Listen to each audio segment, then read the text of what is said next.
우리 4장 12절부터 20절까지의 말씀 함께 교독하겠습니다. 제가 먼저 12절 말씀 읽겠습니다. 형제들아, 내가 너희와 같이 되었은즉 너희도 나와 같이 되기를 구하노라. 너희가 내게 해롭게 하지 아니하였느니라.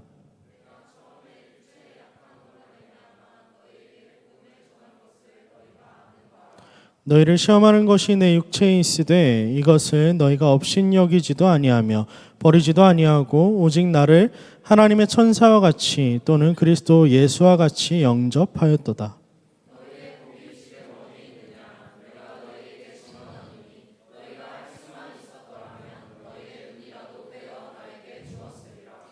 그런즉 내가 너희에게 참된 말을 함으로 원수가 되었느냐?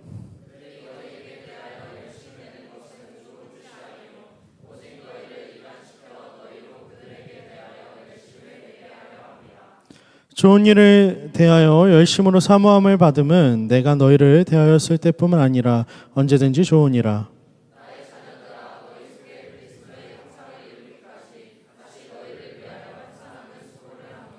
내가 이제라도 너희와 함께 있어 내 언성을 높이려 함은 너희에 대하여 의혹이 있음이라. 아멘. 자리 앉도록 하겠습니다.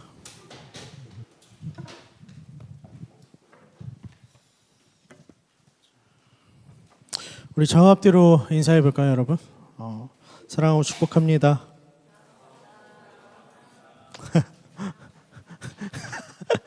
여러분, 사랑하고 축복한다라고 할 땐 좀 밝게 하면 안 돼요. 한 번만 더 인사합시다. 사랑하고 축복합니다.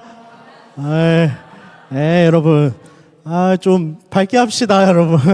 더운 거 알겠는데, 우리는 종종 여러분 복음을 믿는다는 것과요, 또 복음이 우리를 붙들고 있다는 그 사실 사이에서 참 많이 혼란을 겪고는 합니다. 마이크 조금만 더 키워주세요. 복음을 믿는다라고 말하면서도 정작 삶을 움직이는 그 동기는 여전히 여러분 복음이 아니라 타인과의 비교 속에서 어떤 우월감이나 혹은 소유욕 혹은 인종욕 혹은 우리의 삶이 불안하다라고 하는 것 때문에 그 불안감이 우리를 움직일 때가 더 많습니다. 그러다 보면 처음에 복음이 참 좋았는데 예수님이 우리를 구원하셨다라고 하는 그 사실이 참 감격스럽고 복음이 우리의 삶의 중심인 것처럼 느껴졌는데 언젠가부터 내 삶에 복음이 자리하고 있는 그 영역이 점점 좁아지고 다른 것들이 점점 커져가는 걸 우리는 삶 가운데 경험하죠. 누군가의 말이 더 설득력 있어 보이고 또 다른 이의 어떠한 권위가 복음보다 더 큰 능력을 가지고 있는 것처럼 강해 보이는 것처럼 우리에게 느껴진다는 겁니다. 복음이 주인공이 되어야 하는데 어느새 복음이 곁가지가 되어버리고 배경이 되어버리고 그 자리를 다른 것들로 채우는 것이 우리 삶 가운데 나타난다는 거죠. 우리는 사람의 열심히 끌리기 시작하고 또 율법이 그런 것처럼 누가 내 편인지 누가 기준을 충족시켰는지를 갖다 대고 또다시 한 번 더 타인의 신앙을 재단하고 오늘 내 삶의 기준을 세워나가는 모습을 발견합니다. 여러분, 이걸 가리켜서 무엇이라고 하냐면요, 신앙의 퇴행이라고 합니다. 분명히 우리에게 복음이 알려졌는데 복음이 삶의 중심에 있지 않고 점점 곁가지로 빠져버리는 그 모습이 있다는 거죠. 바로 오늘 본문 속에서 그런 신앙의 퇴행을 겪고 있는 갈라디아 성도들에게 다시 한 번 더 외치기 시작하고 있어요. 여러분, 우리가 말씀을 누굴 통해 듣죠?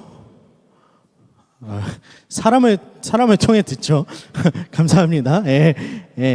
그러다 보니까 여러분, 우리가 많이 신경 쓰게 되는 것 중 하나가 무엇이냐면 사람의 모양, 사람의 외형, 말투, 표현 혹은 그 사람이 갖고 있는 특유의 분위기에 우리는 참 많은 영향을 받고는 해요. 그래서 앞에 전하는 사람이 누구냐에 따라서 그가 전하는 그 메시지의 어떠한 들림과 들리지 않음이 결정될 때가 참 많다는 거죠. 말을 유창하게 하는 사람이 복음을 전할 때면 여러분 듣기 참 좋습니다. 그렇구나 하고 그 말에 빨려 들어가듯이 복음을 듣기도 하고 또 마음이 끌리기도 합니다. 혹은 설교자의 외적인 모습이 참 단정하고 멋있는 사람을 만나면요, 그 별거 아니지만 그것만으로도 이미 호감이고 너무 긍정적인 마음이 가서 여러분 그가 전하는 메시지가 실은 더 믿을만해 보이고 더 믿을 만한 말처럼 들리기도 한다는 겁니다. 때로는 우리의 감정을 흔들어 놓는 어떠한 수려한 말들, 감정을 뒤흔드는 그 말들 때문에 우리가 그 말을 듣고 눈물을 흘리고 나서 뭐라고 말하냐면 그 눈물 흘린 것을 가리켜서 은혜다, 은혜 받았다라고 이야기하기도 해요. 그런데 여러분, 오늘 바울은요, 그렇게 우리가 갖고 있는 사람의 어떤 인간적인 모든 기준을 무너뜨리는 선언을 합니다. 다시 한번 우리 13절의 말씀 읽어볼까요? 함께 읽겠습니다. 시작.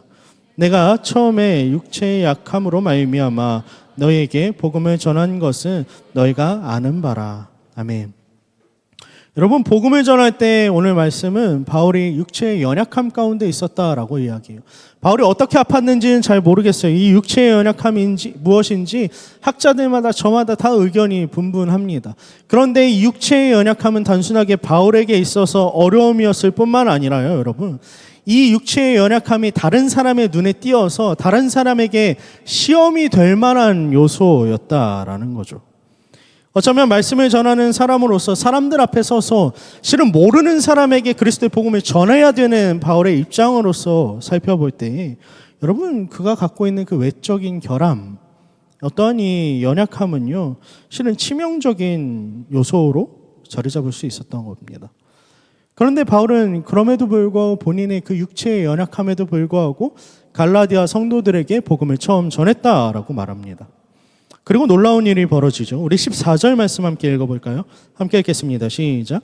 너희를 시험하는 것이 내 육체에 있으되 이것을 너희가 업신여기지도 아니하며 버리지도 아니하고 오직 또는 그리스도 예수와 같이 영접하였도다. 아멘. 여러분, 갈라디아 성도들이 복음을 받아들였을 때 처음 바울에 봤을 때 그 외형적인 어떠한 문제가 있었음에도 불구하고 그들은 그 외형적인 것들에 집중하지 않고 시험에 걸려 들어가지 않고 그가 전했던 그 복음을 보았고 들었고 복음을 받아들였다라고 오늘 말씀은 이야기해요. 왜 그랬습니까? 왜 그랬겠어요? 바울이 전한 그 복음이 그 안에 하나님의 생명이 있다라는 것을 그들이 깨달았던 겁니다. 그랬기에 그들은 바울을 하나님의 천사와 같이 그리고 그리스도 예수와 같이 영접했다라고 14절은 이야기하는 거예요.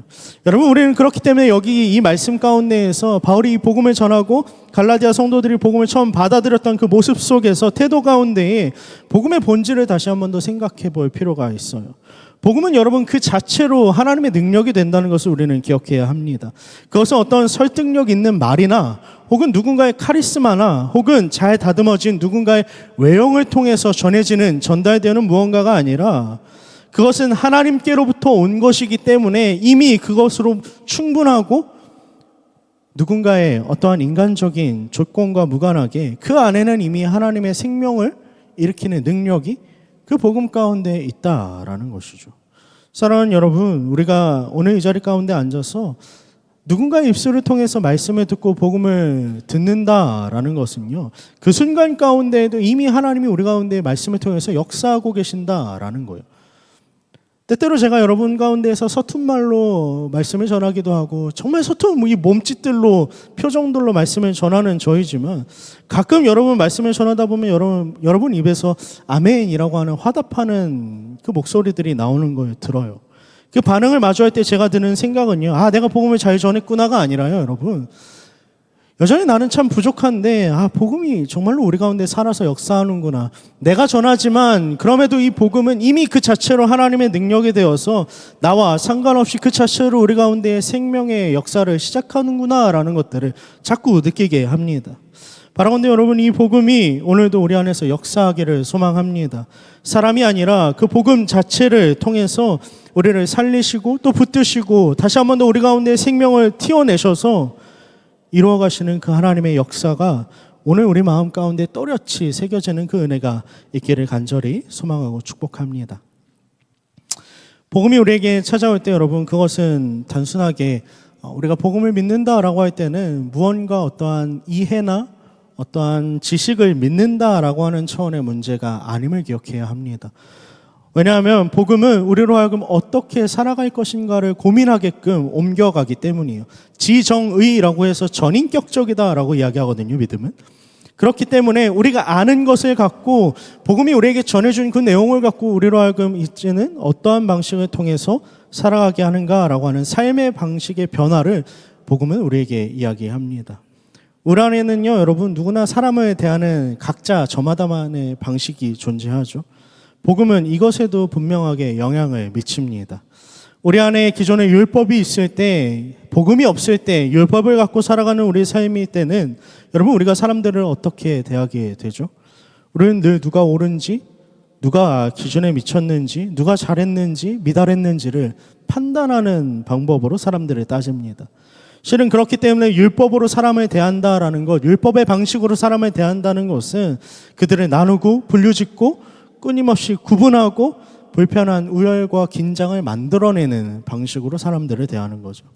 그래서 여러분 율법에 사로잡히면 사로잡힐수록 실은 교회 생활을 오래 하면 오래 할수록 그 종교성에 어떻게 우리가 노출될수록 여러분 우리는 더 많이 계산하고 더 많이 재고 더 많이 구분하고 또 더 많이 나누게 되는 삶을 살게 되죠. 그런데 여러분 복음이 이제는 우리에게 들어와서 그 복음이 우리의 삶을 바꾸고 사람을 대하는 방식들을 바꾸는데 이제는 어떻게 바꿉니까? 이전에 우리가 사람들을 대하던 그 흐름과는 완전 다른 방향, 다른 흐름으로 만들어가죠. 복음은 구분하는 그 율법의 힘으로 상대방을 대하지 않게 하고 그 구분하던 힘을 무너뜨리는 방식으로 이제는 우리에게 작용하죠. 그것은 누가 먼저 왔는지, 이 자리 가운데 누가 더 오래 있었는지 그렇게 묻지 않는다라는 거예요. 마치 누가 주인이고 누가 손님인지 헷갈릴 만큼 여러분 환대라는 건 그런 거예요. 주인과 실은 객의 그 경계가 사라지는 순간이 진정한 환대의 순간인 거거든요. 그러므로 마치 누가 주인이고 누가 손님인지조차 그 경계를 흐릿하게 만들어버리는 그 능력이 환대의 공간을 열어주는 그 능력이 복음 가운데 있다는 겁니다. 갈라디아 성도들이 바울을 처음 만났을 때가 그랬어요. 바울은 육체의 연약함 가운데 있었고 그 육체의 연약함은 시험 들 만한 것이었습니다. 그런데 사람들은 그게 불편했을 수도 있고 보기 싫었을 수도 있었음에도 불구하고 그가 전하는 말에 그 연약함이 바울의 그 육체의 가시가 전혀 걸림돌이 되지 않았다라는 거예요. 그래서 갈라디아 성도들은 그런 바울을 업신여기지도 않았고 또 버리지도 않았고 마치 하나님의 천사처럼 그리스도 예수처럼 그들이 영접했다라고 말을 하는 거죠. 우리가 그 본문인 14절을 다시 한번 읽어볼까요? 함께 읽겠습니다. 시작. 너희를 시험하는 것이 내 육체에 있으되 이것은 너희가 업신여기지도 아니하며 버리지도 아니하고 오직 나를 하나님의 천사와 같이 또는 그리스도 예수와 같이 영접하였도다. 아멘. 여러분 그들은 바울로부터 건네받은 그 복음의 능력 때문에 그들이 바울로부터 전해받은 그 복음이 이제는 그들을 자유롭게 해서 율법이 갖고 있는 속박과 지배의 어떤 통제로부터 벗어나서 이제는 그들에게 사람들에게 기준을 들이대지 않고 조건을 붙이지 않고 타인을 대하도록 만들었다는 거죠. 상대방의 겉모습이나 그 배경을 문제 삼지 않고 연약한 바울을 있는 그대로 환영하게끔 만드는 그 능력이 복음 가운데 있었다는 거예요. 여러분 우리가 고민해 봤으면 좋겠어요. 우리 안에 만약 하나님이 우리에게 주신 그 복음이 정말로 있다라고 한다면 여러분 우리가 사람들을 대할 때 우리는 어떠한 기준으로 어떠한 올가매는 방식으로 사람들을 더 이상 대하지 않는다라는 거예요. 복음은 우리가 누군가를 바라보는 그 눈에 더 이상 율법적 판단과 기준을 들이대지 않기 때문이죠. 영적인 우월감이라는 건요, 복음 앞에서 있을 수 없어요. 왜냐? 복음은 우리에게 이렇게 말하기 때문이죠. 너도 은혜를 따라 여기 왔고 나도 은혜로 여기 서 있다라고 우리는 복음 앞에서 확인하기 때문입니다. 그렇기 때문에 여러분 우리의 모습을 율법으로부터 자유롭게 하고 기쁨과 사랑으로 타인을 대하게 하는 그 능력이 복음의 능력이라는 겁니다. 바라건대 이 복음의 능력으로 말미암아 우리가 서로를 대할 때 여러분 자유와 기쁨 그 사랑이 넘쳤으면 좋겠습니다. 무언가를 갖다 들이대고 무언가를 더해야 한다라고 요구하는 그 삶이 아니라 실은 네가 복음을 알고 있다라고 하면 그것으로 족하다라고 하는 만족한다라고 하는 그 만족이 그 나눔이 우리 가운데 간절히 있길 소망합니다.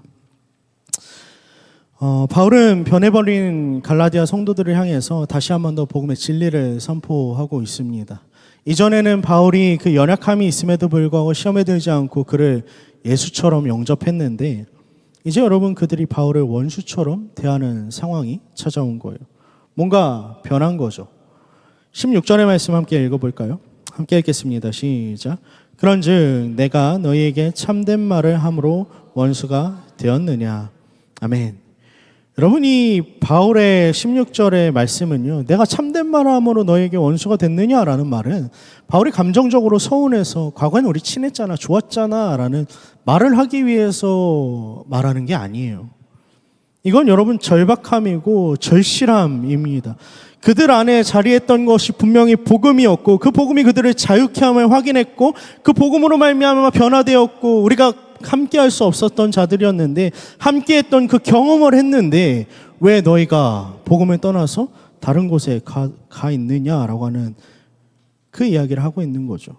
복음이 삶의 중심에 있어야 되는데 어느새 복음이 불편하기 시작하고 복음을 전하는 자를 원수 대하듯이 대하고 있는 각 갈라디아 성도들의 모습을 마주한다는 거예요. 여러분 무엇이 이들을 이렇게까지 바꿔놓았습니까? 원인은 명확하죠. 갈라디아 교회 가운데 거짓 교사들이 들어왔기 때문이에요.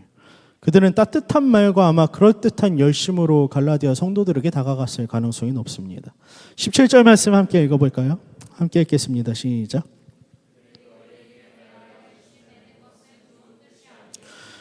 너희를 이간시켜 너희로 그들에게 대하여 열심을 내게 하려 함이라. 아멘. 여러분 열심은요 중립적인 가치입니다. 누구나 열심을 낼 수 있고 그 열심은 좋은 것일 수도 있고 나쁜 것일 수도 있어요. 그런데 분명한 것 한 가지는 무엇이냐면 오늘 거짓 교사들이 가만히 들어와서 이들에게 내고 있었던 그 열심은요 나쁜 것이라고 바울은 이야기하고 있는 거죠. 거짓된 열심이다라고 이야기하고 있어요. 왜 그것이 거짓됩니까? 아마 이들이 다그치는 말로 엄청나게 강력한 말로 하지는 않았을 가능성이 높아 보여요. 어쩌면 너는 잘하고 있어. 조금만 더 해봐. 이 정도만 더 하면 될 것 같은데 너라면 할 수 있을 것 같아 라고 하는 어쩌면 달콤하고 듣기 좋은 말들로 격려처럼 보이는 그 말들로 여러분이 사람들을 유혹하고 다시 한 번 더 복음에서부터 멀어지게 하는 그 이간질을 했던 것 같아요. 그런데 여러분 결국 그들의 말의 끝에 무엇이 있습니까? 그들의 말의 끝에는요 하나님이 있지 않고 자기 자신이 존재합니다. 사람이 존재하는 거죠. 결국 사람을 복음이 아닌 다시 한 번 더 사람에 매이게 하는 말들로서 이들에게 가르쳤다라는 것이 드러나는 거예요. 그들의 말은 하나님을 부재하게 하고 사람을 중심으로 공동체를 재편하고 또 다시 한 번 더 율법이 만들어 놓은 그 지배 환경, 통제의 원리를 다시 한 번 더 그 질서로 삼아서 그 질서 아래 사람들을 두기 시작하는 거죠. 그러면 그렇기 때문에 여러분 바울은 이 열심이 사랑이 아니다라고 이야기해요. 우리가 지난주에 살펴보았잖아요. 율법은 무엇입니까? 초등학문과 같아서 율법은 우리를 그리스도 앞까지 인도하는 역할을 해요. 그런데 그걸 어떻게 하죠? 통제와 제한과 지배의 속성을 통해서 해요.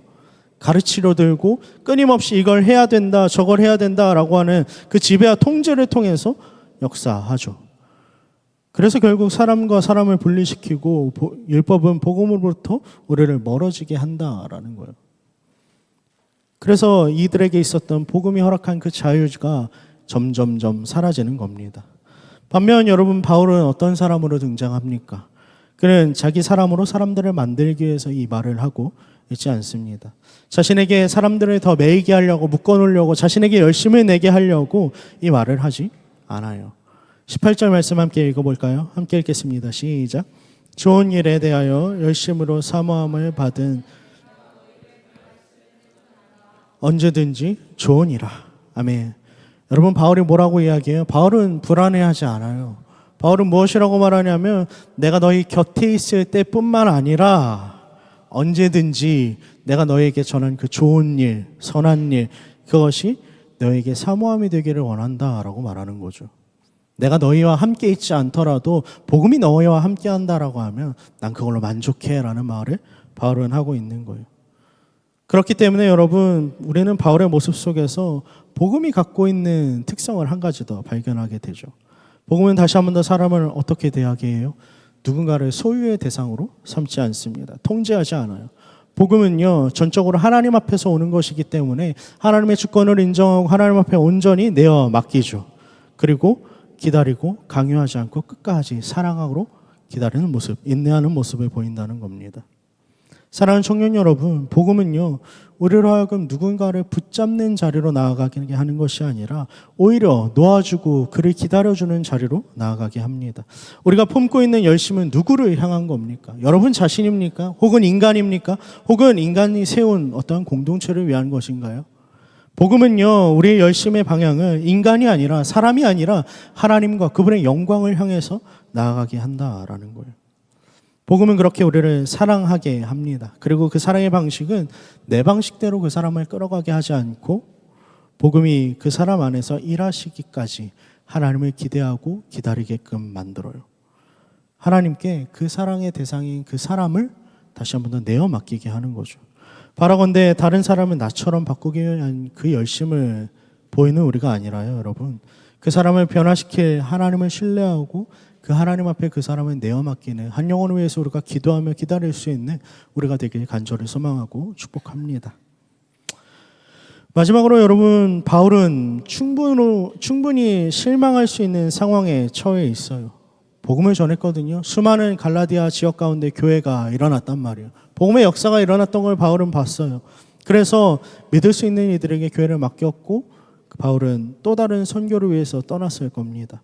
그런데 그 교회들이 다 바울로부터 돌아서고 있는 거예요.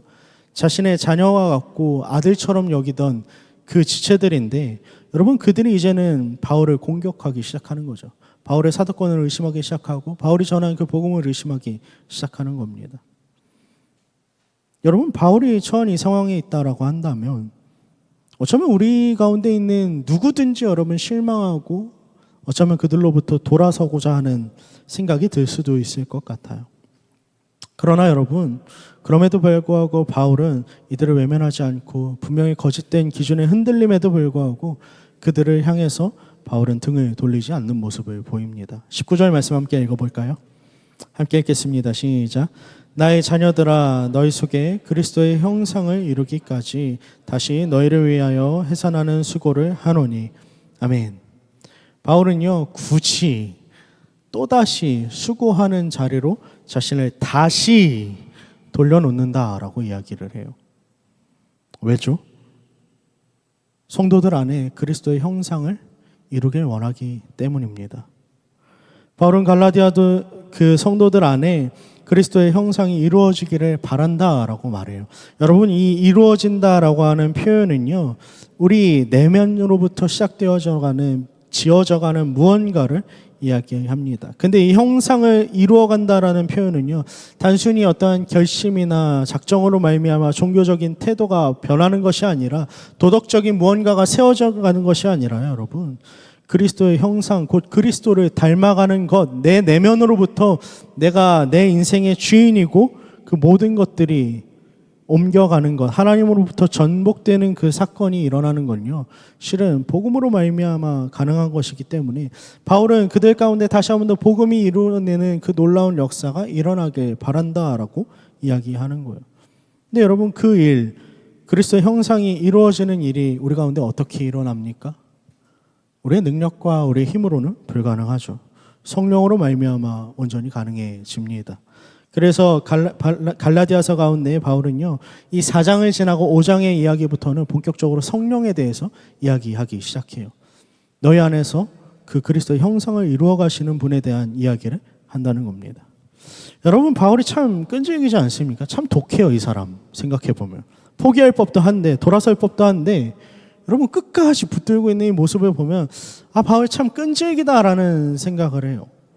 그런데 여러분, 바울이 왜 이렇게 끈질기게 포기하지 않고 사람들을 끝까지 붙드는지 여러분 생각해 본 적 있습니까? 그냥 사람이 좋아서요? 그냥 갈라디아 성도들을 인간적으로 너무 사랑해서? 저는 아니라고 생각하거든요. 여러분, 바울이 갖고 있는 이 기대감, 그들이 다시 한 번 더 돌아올 것이다라고 하는 확신은요, 여러분 갈라디아 성도들에 대한 어떤 기대감이나 소망, 그들이 갖고 있는 잠재력 때문이 아님을 우리는 기억해야 해요. 사람은 여러분 언제든지 바뀝니다. 언제든지 떠날 수 있고 언제든지 사실들을 잊어버릴 수 있는 존재, 망각하는 존재죠. 바울은 그것을 누구보다도 잘 알고 있었던 사람이에요. 우리가 이전에 빌립보서와 빌레몬서도 살펴봤지만 그 가운데서 바울로부터 돌아섰던 평생의 동역자들도 우리가 살펴봤었잖아요. 그걸 가장 잘 아는 사람이 바로 바울이에요. 그럼에도 불구하고 그가 이 그리스도의 형상을 이루기까지 갈라디아 성도들을 향해서 끊임없이 수고하고 노력하는 이유는요, 갈라디아 성도들에 대한 어떤 기대감이 아니라, 여러분, 그가 전하고 있는 이 복음이 생명력이 그들 가운데 태동할 수 있는 잠재력이 복음 안에 있다라는 것을 그가 알기 때문입니다. 해산하는 그 수고, 아이를 낳는 그 수고를 내가 감당하겠다라고 말하는 것은 복음이 가진 그 생명의 잠재력을 스스로가 경험했기 때문이죠. 사랑하는 청년 여러분, 여러분의 삶을 좀 되돌아보았으면 좋겠어요. 처음에 설교를 시작하면서 신앙의 퇴행에 대한 이야기를 했습니다. 여러분, 믿음이 여러분 삶의 중심에 있어야 되는데 살다 보면요, 믿음이 격가지가 될 때가 너무나도 많아요. 안 그런가요? 저만 그런가요? 아마 다 동일할 것 같아요. 그러나 여러분, 그 넘어짐으로부터 뭔가 앞으로 나아가야 할 것 같은데 좀 더 성숙해지고 성장해야 될 것 같은 그 부담감이 우리에게 있는데, 실은 나아가지기는커녕 여러분 퇴행해가는 모습을 우리 모습 속에서 발견하지 않습니까? 그럼에도 불구하고 여러분, 우리가 끝까지 예배하고 다시 한번 하나님 앞에 나와서 하나님 우리에게 은혜를 주십시오라고 말하는 그것, 그리고 더 나아가서 그리스도의 형상이 우리 가운데 이루어지기를 기대하는 그 이유는 무엇입니까? 복음이 주는 그 생명이 나의 어떠한 잠재력이나 나의 능력에 기대고 있지 않고 복음 그 자체만으로 생명의 잠재력이 되어서 능력이 되어서 우리를 살리시는 하나님의 역사가 된다는 것을 우리에게 믿기 때문이죠. 그러므로 여러분, 하나님을 닮아가는 것, 성숙해져가는 것은 우리의 힘 때문에 가능한 것이 아니라 복음이 갖고 있는 그 생명력 그 자체로만 능력이 되는 하나님의 일하심 때문임을 우리는 기억해야 하는 것이죠. 바라건대 여러분, 우리의 삶 가운데에 여러분 신앙이 무너져 있다라고 한다면 다시 한 번 더 하나님 앞에, 그 복음 앞에 설 수 있는 은혜가 여러분 가운데 있길 바랍니다. 그래서 복음은요 절대로 우리를 가르치려고 들지 않아요. 복음은요 우리를 가르치는 것을 넘어서서 하나님의 손길로 우리를 빚어가시는 하나님의 일하심, 역사하심을 우리는 기억해야 합니다. 다시 한 번 더 그 복음 앞에 여러분의 인생을 갖다 놓고 하나님, 나를 불쌍히 여겨 주시옵소서, 그리스도의 형상까지 나를 빚어가 주시옵소서라고 요청할 수 있는 그 믿음이 저와 여러분에게 있기를 간절히 소망하고 또 축복합니다.